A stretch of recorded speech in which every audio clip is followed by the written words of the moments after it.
I don't think anyone out there is surprised to hear that the Until Dawn movie is not good. But I do think you'll be surprised to hear that I'm getting a little haircut soon. Nothing like drastic or anything, just trimming some of the dead ends, which I haven't done in a long time. But anyway, about the Until Dawn movie, from the very first trailer it was clear this is going to have pretty much nothing in common with the game that it's based on. I've been screaming it and creaming it till I've been blue in the dick, but if you're going to be making a live-action adaptation of a video game, you've got to at least try and make it somewhat respectful to the source material. There's endless examples to pull from of movies and shows that completely miss the mark because they just decide that they know what's best for the property and have no idea what the game that it's based on is even about, like the Halo TV series. I'm not here to just regurgitate that. I only mention that because Until Dawn falls victim to the same thing here. However, I will say, to this movie's credit, the concept they come up with, while not really present in the game, is still a fun idea, where these characters, they go into this spooky house and they've got to survive until dawn. And they just keep getting killed over and over and over again. And they try and piece together the mystery while trying to survive the night so they can finally break the loop. It's more of like a Groundhog Day or like a Happy Death Day kind of thing, similar. Not really like the Until Dawn game, where if you've played it, you know you don't just endlessly retry, dying over and over again. In fact, it's all about your choices trying to keep characters alive, and if you fuck up, if you shit the bed, you could permanently lose the character. That is not really present here. The only thing they borrowed from the game is the idea of the butterfly effect. But how about for people that haven't played the game? Will they like this?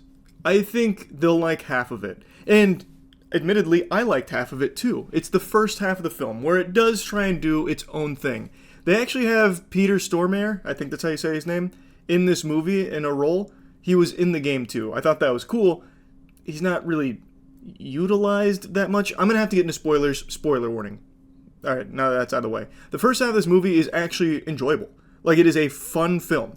So they spend the first half, and there's recognizable things about it from the game, but if you haven't played the game, I think you'll probably just think that it's cool. They go here, and now they're stuck in this loop where they're getting chased by all kinds of different bad things, Sometimes it's a slasher movie where they're being hunted by this basically fucking Bane, and he's like slaughtering them left and right, and then they reset, and then this time it's not that guy wandering around, like fucking Jason Voorhees. Then it's more of a supernatural thing where they're getting like flown around and, possessed and shit like that. And then there's another one where it's more of like almost like SCPs that they're being hunted by. Like, it's cool that it kept switching up what was hunting and killing them. The deaths were satisfying, sometimes even just shocking, but like in a silly way. So like one of the times they just start randomly combusting, just spontaneous combustion. And I mean that in the truest textbook definition.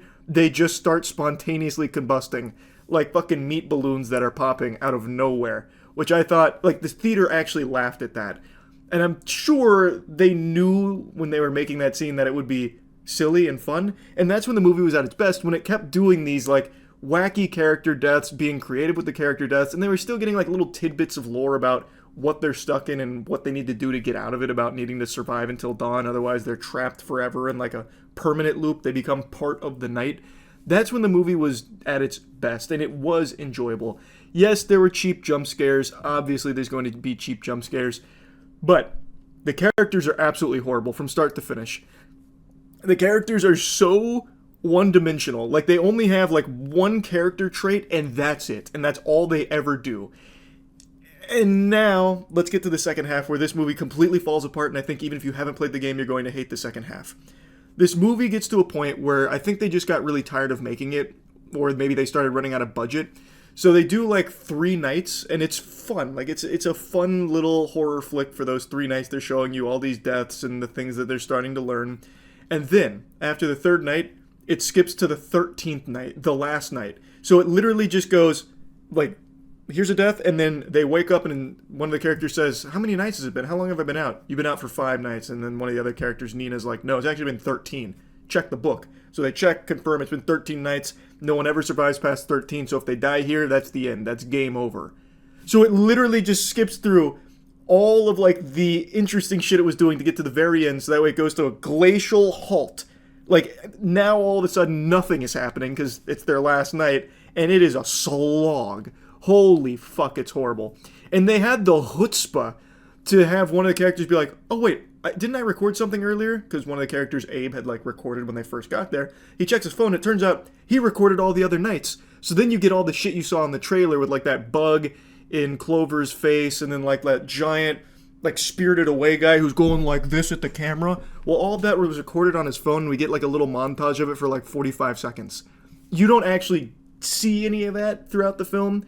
So instead, it fast forwards through all of that. The only thing that was interesting about it, to get to the second half, where it tries desperately to throw this Hail Mary of somehow loosely tying it into the Until Dawn lore, like the game lore, and it does it really, really bad.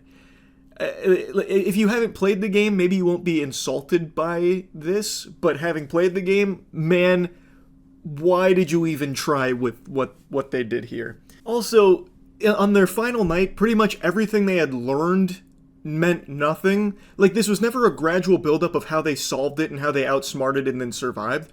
What ends up happening on the last night is they look at those videos, and then the final video there has one of the characters being like, I'm gonna follow him, because Peter Stormare came through and she was filming him, and I guess he didn't see her, even though she was kind of just like out in the open filming it, literally like vlogging it.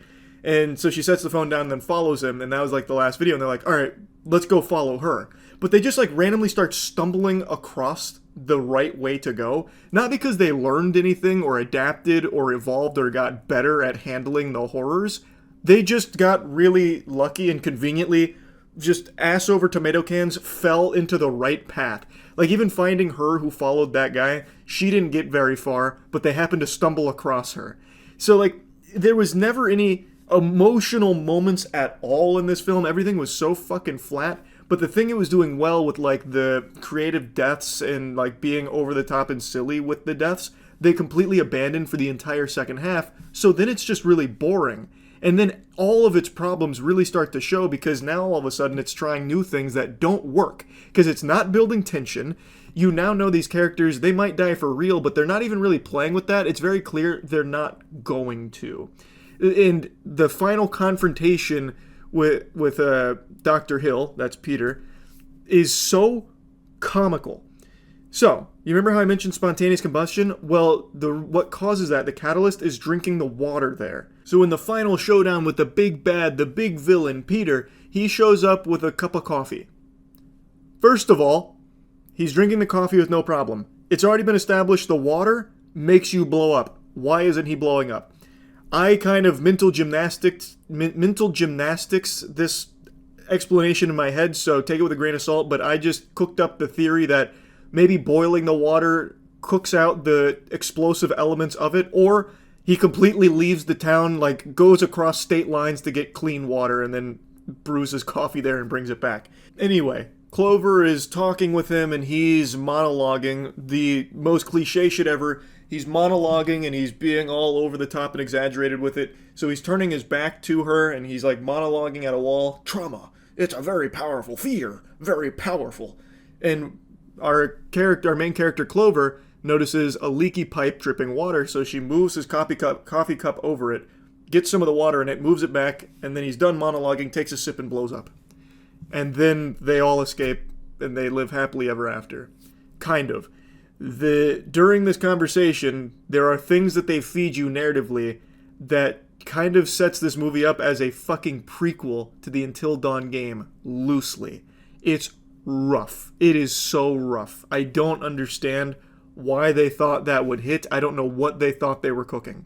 It's just not very good. Like, the first half, I was having fun with. If they had just done that for the whole film's runtime, I think this would have been like an enjoyable movie. I think it would have been a fine flick. Nothing special, but it would have been fun if it's just these characters getting gradually better at surviving all of the different horror that's thrown at them until they can finally fucking survive the whole night. That would have been cool. I would have rather seen that as opposed to what they did here, where they did a few nights and then fast forwarded to the very end and tried to like fill in the blanks a little bit. It was just dumb. Like, the whole second half it's so boring. It's so excruciatingly boring.